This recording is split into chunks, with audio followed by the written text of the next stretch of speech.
יש לי פה 2 ילדים. הדבר הראשון שאני אמרת להם, בעברית? לא, באנגלית.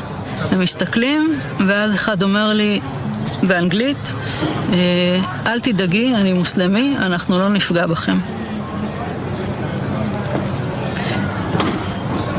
זה תפס אותי מצד אחד בהפתעה, מצד שני זה הוריד לי הרבה לחץ, וישבתי עם הילדים שלי, והמחבלים הביאו כיסא מהפינת אוכל, היה מחבל חמוש כל הזמן איתנו בממ"ד, והשאר מסתובבים בבית. אחד מהם רואה על השיש בננות, אומר לי, אפשר לאכול אחת?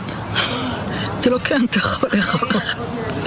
הקונסיליום שלהם ליד הממ"ד די בהתחלה, דיברו בערבית, ובן שלי שואל אותי, הם עכשיו חושבים איך להתנצל?